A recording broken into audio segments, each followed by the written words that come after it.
बुद्ध, धम्म आणि संघ या तीन रत्नांना प्रथमतः त्रिवार अभिवादन करतो. बोधिसत्व डॉक्टर बाबासाहेब आंबेडकर यांच्या समग्र धम्मक्रांतीमध्ये जीवनाच्या शेवटच्या श्वासापर्यंत समर्पित राहून आजच्या या मंगलमय प्रसंगी संघरत्न बुद्धविहार, मयूर पार्क, औरंगाबाद या ठिकाणी उपस्थित आपण सर्व धम्म उपासिका, धम्म उपासक आपल्या सर्वांप्रती मी अनंत मंगल कामना, मंगल आशीष अर्पण करतो आणि आजच्या या वर्षावासकालीन धम्मदेसनेला सुरुवात करतो. उपस्थितांनो, मागील धम्मदेसनेमध्ये जयमंगल अठ्ठगाथेतील 7व्या गाथेचं स्पष्टीकरण आपण केलं. त्या गाथेला समजून घेण्याचा आपण प्रयत्न केला. अशा एकूण 7 गाथांचं स्पष्टीकरण आतापर्यंत आपण केलं. आजच्या धम्मदेसनेमध्ये या जयमंगल अठ्ठगाथेतील जी शेवटची गाथा आहे, 8व्या क्रमांकाची गाथा, त्या गाथेचा संदर्भ, त्या गाथेचा शब्दशः अर्थ आणि त्या गाथेमध्ये वर्णन केलेल्या घटनेचा वृत्तांत आजच्या धम्मदेसनेमध्ये आपण पाहूया. या जयमंगल अठ्ठ गाथेचा मी उल्लेख नेहमी करतो. मी यापूर्वी पण सांगितलं की ही जी जयमंगल अठ्ठगाथा आहे, ही जयमंगल अठ्ठगाथा केवळ लग्न समारंभामध्ये म्हणण्याचा असा कोणता मंत्र नाही आहे. जयमंगल अठ्ठगाथा हे भिक्षूंनी तयार केलेली गाथा आहे. त्रिपिटकाच्या निर्मितीनंतर भगवान बुद्धाच्या संदर्भातील जे बुद्धांच्या जीवनामध्ये जे काही विविध अकुशल प्रसंग घडले, अप्रिय घटना घडल्या, त्या अप्रिय घटनांमध्ये किंवा अशा अकुशल प्रसंगांमध्ये त्या अकुशल सत्वांचं दमन भगवान बुद्धांनी कसं केलं, कोणत्या बलाचा वापर करून बुद्धांनी त्या अकुशल सत्वांचं दमन केलं, त्या सर्व घटनेचं वर्णन या जयमंगल अठ्ठगाथेमध्ये केलेलं आहे. आणि त्यामुळे ही जी जयमंगल अठ्ठगाथा आहे आपल्याला बुद्धांमधील विविध सद्गुणांचं वर्णन करते. आतापर्यंत आपण बुद्धांमध्ये असलेल्या विविध गुणांचं वर्णन या जयमंगल अठ्ठगाथेच्या माध्यमातून केलेलं आहे. आज याच जयमंगल अठ्ठगाथेतील ज्या 8व्या क्रमांकाची गाथा आहे, त्या 8व्या गाथेचा संदर्भ आणि इतर सर्व वृत्तांत आजच्या धम्मदेसनेमध्ये आपण पाहणार आहोत. तर या जयमंगल अठ्ठगाथेतील जी 8वी गाथा आहे, दुर्गाहदिठी भुजगेन सुदट्टहतं ब्रह्मं विशुद्धि ज्योतिमिद्धि बकाविधानं यानागदेन विधिना जितवा मुनिन्दो तं तेजसा भवतु ते जयमंगलानि, तं तेजसा भवतु ते जयमंगलानि.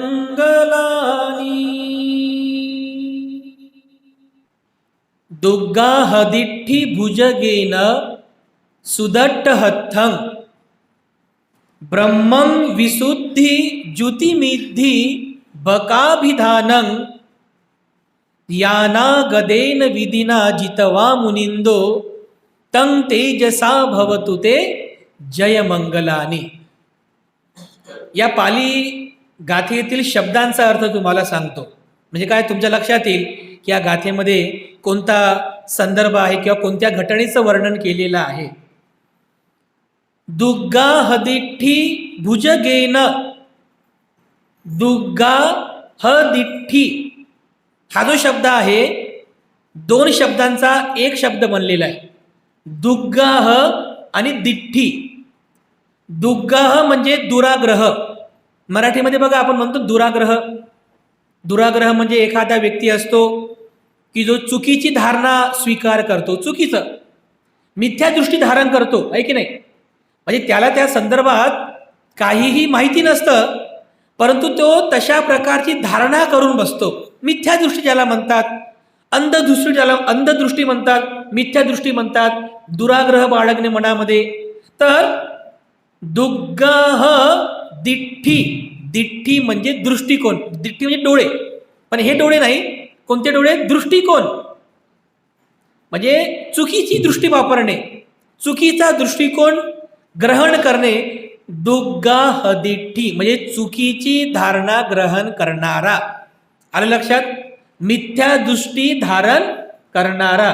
दुग्गाह दिठ्ठी. भुजगेन, भुजगेन म्हणजे भुजंग. म्हणजे जसं आपण पाहतो ना, नागवंशामधला जो राजा होता त्याचं नाव होतं भुजंग. तर असाच एक ब्राह्मण होता, त्याला सुद्धा भुजंग म्हणायचे. म्हणजे ते एका व्यक्तिमत्वाचं नाव सांगितलेलं आहे, भुजंग. दुग्गाह दिठ्ठी भुजगेन सुदट्ठ हत्थं. सुदट्ठ हत्थं. सुदट्ठ म्हणजे सु म्हणजे योग्य पद्धतीने आणि दट्ठ म्हणजे दट्ठ म्हणजे दृष्टी किंवा निरीक्षण करणे. म्हणजे सुदट्ट हत्थं. हत्थं म्हणजे हत्या करणे, किंवा याचा एक अर्थ होतो साप चावतो ना, डंख, सापाचा जो डंख आहे त्याला सुद्धा हत्थंग असं म्हणतात. तर या शब्दाचा अर्थ होतो म्हणजे योग्य प्रकारे निरीक्षण करून, आणि हत्तंग म्हणजे हत्या किंवा डंख मारणारा. ब्रह्मं विशुद्धी ज्युतिमिद्धी. ब्रह्मं म्हणजे स्वतःला पवित्र समजणे, पवित्र समजणारा. ब्रह्मं विशुद्धी, विशुद्धी म्हणजे ज्ञानी, बुद्धिमान, स्वतःला बुद्धिमान समजणारा. ब्रह्मं विशुद्धी ज्युतिमिद्धी. ज्युती म्हणजे चमकदार, चमकणे, आणि मिद्धी म्हणजे इद्धी, रिद्धी, बल. त्याचा अर्थ होतो ब्रह्मं विशुद्धी ज्युतिमिद्धी बकाभिधानं. बका म्हणजे बक त्याचं नाव आहे. त्या व्यक्तीचा इथं उल्लेख केलेला आहे. तो एक ब्राह्मण व्यक्ती आहे आणि त्या ब्राह्मण व्यक्तीचं नाव असतं बक. बक ब्राह्मण. बकाभिधानं. धानं म्हणजे अभिधान, धारण केलेला. बक नाव धारण केलेला, बकाभिधानं. तर त्या ब्राह्मणाचा उल्लेख या गाथेमध्ये केलेला आहे. तो ब्राह्मण कसा होता या गाथेत सांगितलेला आहे. कसा होता तो ब्राह्मण? दुग्गाह दिठ्ठी.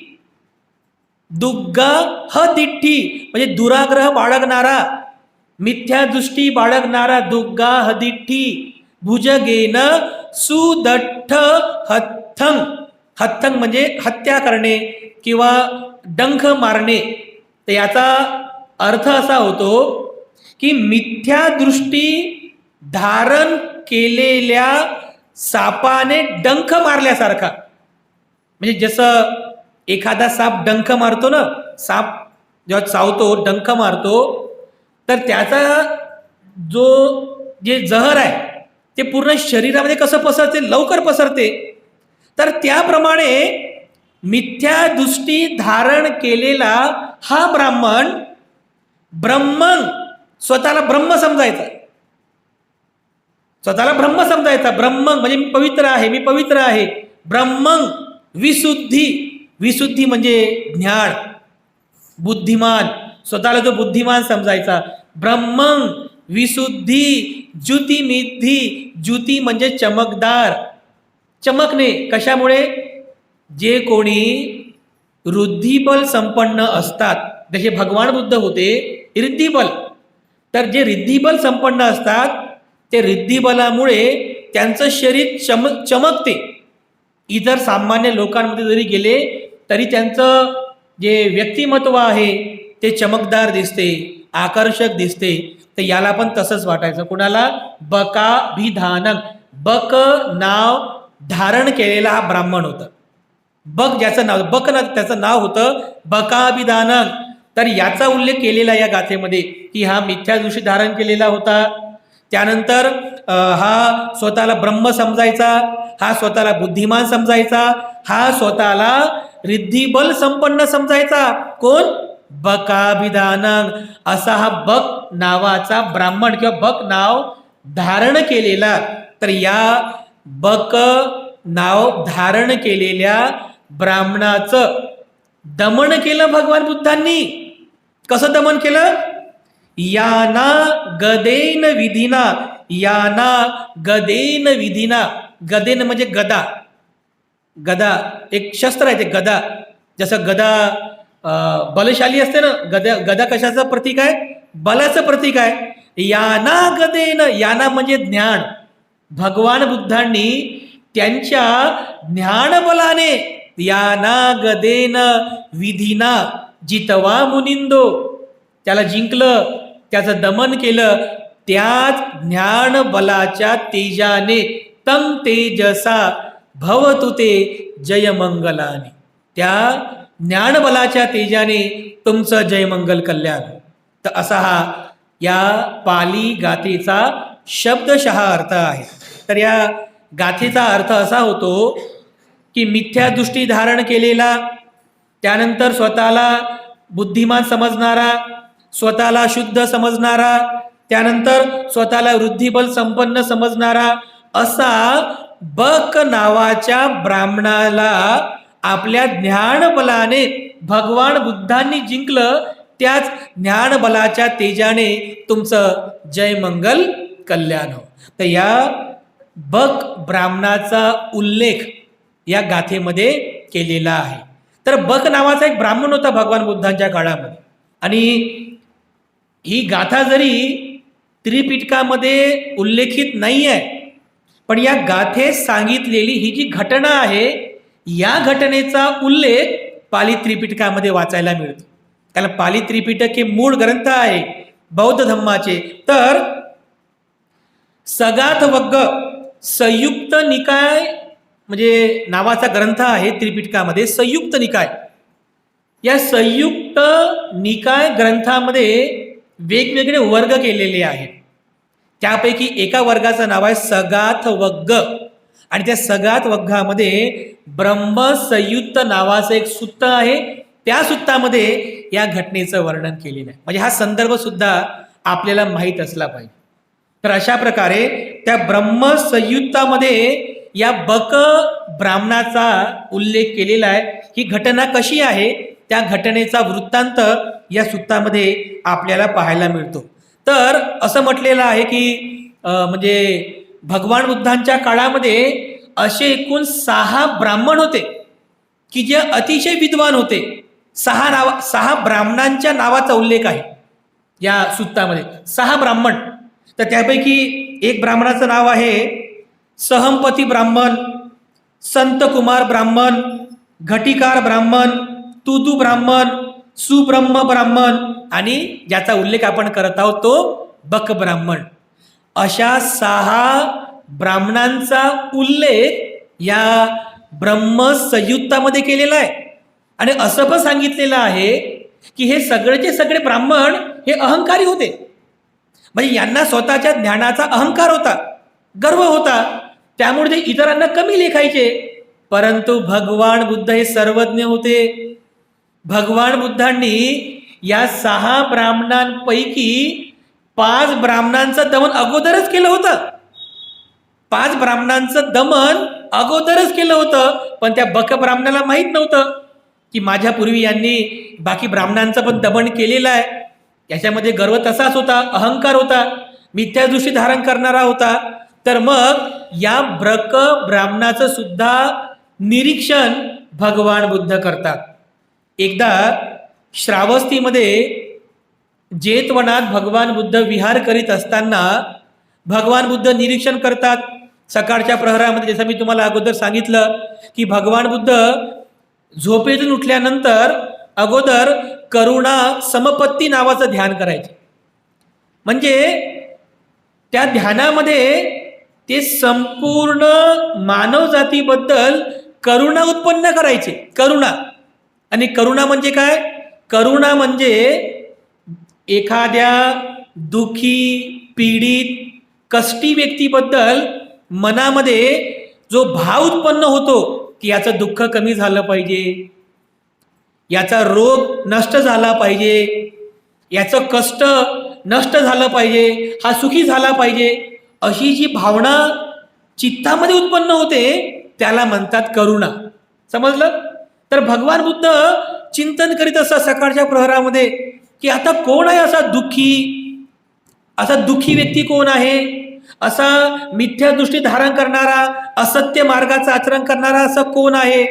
तर भगवान बुद्ध चिंतन करतात तर त्यांना बक ब्राह्मण दिसतो की हा बक नावाचा जो ब्राह्मण आहे, बकाभिधानक, त्यानं स्वतःचं नाव ठेवलं होतं बक. तर बकाभिधानक असलेला हा बक ब्राह्मण हा मिथ्या दृष्टी धारण करणारा आहे. हा स्वतःला बुद्धिमान समजतो, हा स्वतःला बुद्धिबल संपन्न समजतो, हा स्वतःला ब्रह्म समजतो. अरे हा मिथ्या दृष्टीमध्ये फसलेला आहे बिचारा. याची मिथ्या दृष्टी संपली पाहिजे, याला मिथ्या दृष्टीतून आपण बाहेर काढलं पाहिजे. तर भगवान बुद्ध ठरवतात आणि मग भगवान बुद्ध ध्यान संपवून हा बक ब्राह्मण ज्या ठिकाणी राहत होता त्या ठिकाणी जातात आणि मग भगवान बुद्ध त्या बक ब्राह्मणाला भेटून चर्चा करतात.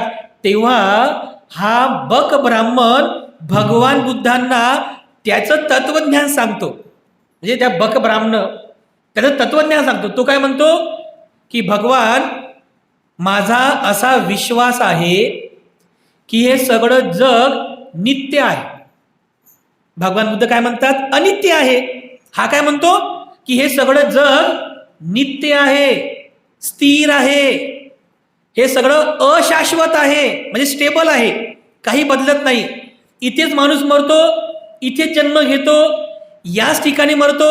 हे जे म्हणजे ब्रह्म आहे या ब्रह्मामध्येच जगतो आणि ब्रह्माशिवाय दुसरा मुक्तीचा मार्ग नाही आहे, अशी त्याची धारणा होती.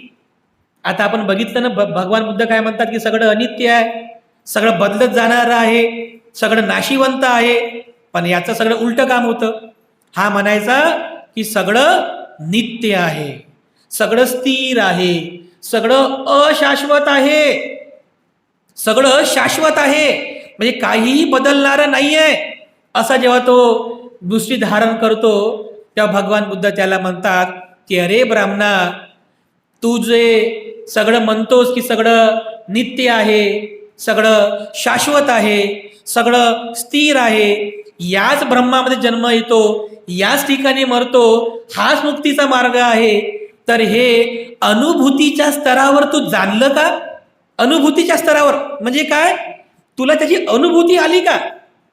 फक्त गुरुकडून ऐकला म्हणून सांगतो की कुठेतरी वाचलं म्हणून सांगतो, तुला किती अनुभूती आली हे महत्वाचं आहे. तर तो म्हणतो की भगवान, याची तर मला अनुभूती आली नाही.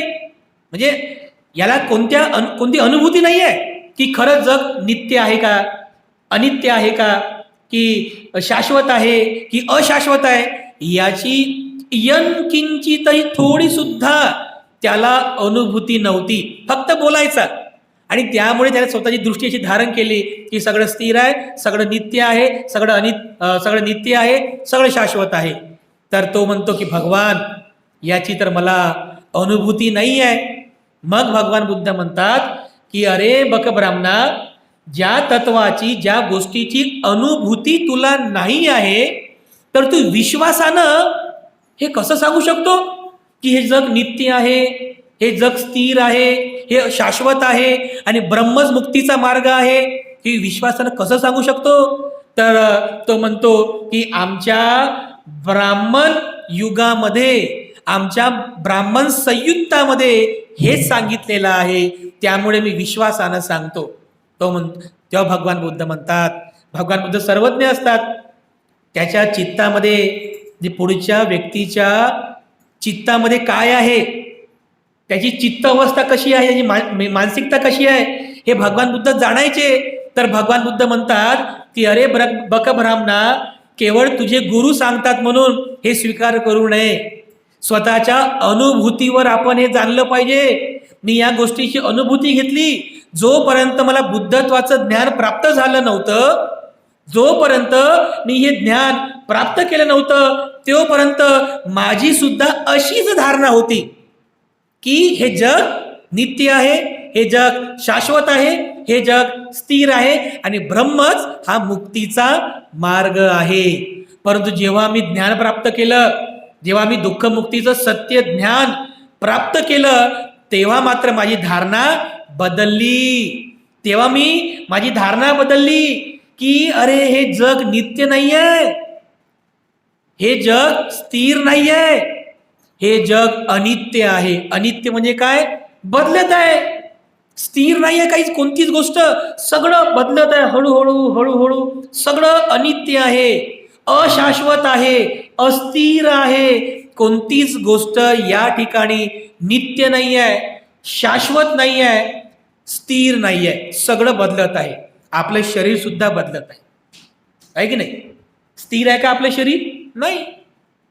म्हणजे प्रत्येक, जसं आपण स्वतःचं निरीक्षण करतो, जसं काल आपण स्वतःला आरशामध्ये बघितलं तर आपण तसेच दिसतो.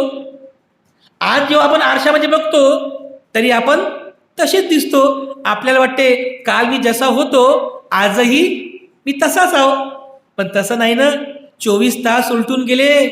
या 24 तासामध्ये खूप बदल झाला या शरीरामध्ये, खूप बदल झाला. तो बदल ह्या 2 डोळ्याने दिसत नाही. तो कशाने दिसतो? तो प्रज्ञेच्या दृष्टीने दिसतो. खूप बारीक बदल होतो आपल्यामध्ये, या शरीरामध्ये. जर बदल झाला नसता तर लहान मुलगा मोठा झाला असता का? मोठा माणूस म्हातारा झाला असता का? बरं असं आहे का की एखादा मुलगा झोपला, रात्रभर झोपला, सकाळी उठला की लगेच सकाळी म्हाताराच झाला एकदम, असं होते का? नाही होत ना. हळूहळू होते सर्व. एकदम बारीक आहे बघा, हे एकदम सूक्ष्म पद्धतीने आपलं शरीर बदलत आहे. आपल्या केसांची वाढ जी होते सूक्ष्म होते, एकदम अचानक होत नाही. म्हणजे अगदीशय सूक्ष्म पद्धतीने हे सगळं सगळं सगळं बदलत आहे, सगळं बदलत आहे. काहीही स्थिर राहत नाही, सगळं अनित्य आहे, सगळं अस्थिर आहे, सगळं अशाश्वत आहे. भगवान बुद्ध म्हणतात की मात्र म्हणजे बुद्धत्वाचं ज्ञान मी जोपर्यंत प्राप्त केलं नाही, किंवा जोपर्यंत मी हे ज्ञान प्राप्त केले नाही, तेव्हा मी सुद्धा असंच मानायचो की सगळं नित्य आहे, नित्य आहे, सगळं स्थिर आहे. पण मी ज्या बुद्धत्वाचं ज्ञान प्राप्त केलं तेव्हा माझी धारणा बदलली आणि मी विश्वासानं सांगतो का? कारण मी अनुभूतीनं जाणलं. मी कोणी सांगते म्हणून नाही, कोणी सांगताय म्हणून नाही, मी अनुभूतीनं जाणलं. काय? अरे हे शरीर अनित्य आहे, हे शरीर नाशिवंत आहे, हे मृत्यूकडे जात आहे, हे जग सुद्धा अनित्य आहे, सगळं हे सगळं अनित्य आहे. सब्बे संखारा अनित्याती, हे सगळे संस्कार जे आहे हे काय? अनित्य आहे. मनामध्ये उत्पन्न होणारा राग असेल तोही अनित्यच आहे. कारण राग उत्पन्न झाला तो काही टिकून राहत नाही, दिवसभर लगेच शमतो. क्रोध उत्पन्न झाला तो पण काही टिकून राहत नाही, लगेच शमतो. पुन्हा राग, द्वेष, क्रोध, कधी लोभ उत्पन्न होतो. हे सगळे संस्कार अनित्य आहेत, अनित्य आहे असं मी जाणलं. तर मग मी तेव्हा म्हटलं सब्बे संखारा अनित्याती, सगळे संस्कार कसे आहेत? अनित्य आहे. सब्बे संखारा अनित्याती यदा पय्याय पश्यति, पश्यति म्हणजे पाहणे, पय्याय म्हणजे प्रज्ञापूर्वक. मी जेव्हा याला प्रज्ञापूर्वक पाहिलं, कशाला? की हे अनित्य आहे, उत्पन्न होतात नष्ट होतात, उत्पन्न होतात नष्ट होतात, उत्पन्न होतात नष्ट होतात. बघा बुद्धांनी सांगितलं काय? आपले जे असतात टिश्यूज, याला मराठीमध्ये काय म्हणतात माहिती नाही, काय म्हणतात, सेल, त्याला टिश्यूज म्हणतात. टिश्यूज उत्पन्न होतात नष्ट होतात, उत्पन्न होतात नष्ट होतात. ते असं दिसत नाही आहे, ते असं दिसणार नाही. याच्या आपल्या मज्जामध्ये असतात, ते मज्जा आतमध्ये असतात ते. तर एकावर 16 शून्य लावल्यानंतर जेवढी संख्या होते ना, तेवढ्या संख्येमध्ये एका सेकंदामध्ये हे टिश्यू उत्पन्न होतात मरतात, उत्पन्न होतात मरतात. म्हणजे यांची गती बघा, उत्पन्न होण्याची नष्ट होण्याची गती किती मोठी आहे, हे सहज कोणी पाहू शकत नाही. फार फार म्हणजे अधिक सूक्ष्म ही गोष्ट इकडे बुद्धानं जाणलेलं आहे. अगदी सूक्ष्म अणु रेणू म्हणजे अणुचा पण जो भाग आहे ते तिथपर्यंत भगवान बुद्धाने जाणलेला आहे. तर बुद्धाने सांगितलेलं आहे की सभ्य संखारा अनित्य, ती सगळे संस्कार अनित्य आहे. यदा पय्याय पश्यती, प्रज्ञापूर्वक जो पाहतो, यदा पय्याय पश्यती अति निबंधती दुःखे, ए समग्गो विशुद्धिया अति निबंधती दुःखे, तेव्हाच ते दुःख नष्ट होते. आणि हाच ए समग्गो विशुद्धिया, हा खरा विशुद्धीचा मार्ग आहे, असं भगवान बुद्ध त्याला बरोबर समजावून सांगतात. त्याच्यामध्ये असलेली जी मिथ्यादृष्टी आहे, त्या मिथ्या दृष्टीतून त्याला बाहेर काढण्याचा प्रयत्न करतात. जेव्हा भगवान बुद्ध, खूप मोठा उपदेश आहे हा, तर हा सगळा उपदेश केल्यानंतर भगवान बुद्धांचा तो उपदेश ऐकतो, चिंतन करतो, मनन करतो, समजून घेतो. सरते शेवटी मग त्याला समजतं की अरे खरं आहे. भगवान बुद्ध अनुभूतीच्या स्तरावर सांगतात, आणि मी आतापर्यंत मिथ्या दृष्टीमध्ये होतो, तेव्हाच त्या मिथ्या दृष्टीतून तो बाहेर निघतो. त्याच्या चित्तामध्ये जेवढे पण काही म्हणजे चुकीचे विचार होते, अंधश्रद्धा होती, मिथ्यादृष्टी होती, ती सगळी नष्ट होते. त्या चित्तामध्ये चक्षु उत्पन्न होतो आणि बुद्धाने सांगितलेल्या सर्व संस्कार अनित्य आहेत या तत्वाला जाणतो. आणि तेव्हापासून तो भगवान बुद्धांना अभिवादन करून बुद्धांना शरण जातो. तेव्हा बुद्धांना तो शरण जातो. तर अशा प्रकारे हा बक नावाचा ब्राह्मण कशा पद्धतीने भगवान बुद्ध आपल्या ज्ञान बलाने त्याच्यातील मिथ्या दृष्टीला नष्ट करतात आणि त्याच्यामध्ये चक्षु उत्पन्न करतात, त्याला आपल्या ज्ञान बलाने जिंकतात. असं हे ज्ञानबल भगवान बुद्धांचं आहे. याच ज्ञानबलाच्या बलाने तुमचं सर्वांचं जय मंगल कल्याण हो. अशा प्रकारे या गाथेमध्ये भगवान बुद्ध आणि बक ब्राह्मण याचा संवाद या ठिकाणी वर्णन केलेला आहे. तर आपण खूप चांगल्या प्रकारे या गाथेचा संदर्भ समजून घ्यावा. बक ब्राह्मण कशा पद्धतीने आपल्या मिथ्या दृष्टीला नष्ट करतो आणि बुद्धांना शरण जातो, अशा प्रकारे आपण समजून घ्यावं. आणि आपण खूप चांगल्या प्रकारे वैज्ञानिक दृष्टी धारण करून बुद्धाने सांगितलेले तत्व आत्मसात करून आपण जीवन जगावं. यामध्ये आपल्या सर्वांचं मंगल आहे, सर्वांचं कल्याण आहे. तर अशा प्रकारे आजच्या या धम्मदेसनेमध्ये आपण सर्वांनी ही गाथा खूप चांगल्या प्रकारे समजून घ्यावी. यामध्ये आपल्या सर्वांचं मंगल आहे. मी पुनश्च एकदा आपल्या सर्वांप्रती मंगल कामना अर्पण करतो आणि तथागतांच्या आशीर्वाद गाथेने आजची धम्मदेसना आणि धम्म संस्कार समाप्त करतो.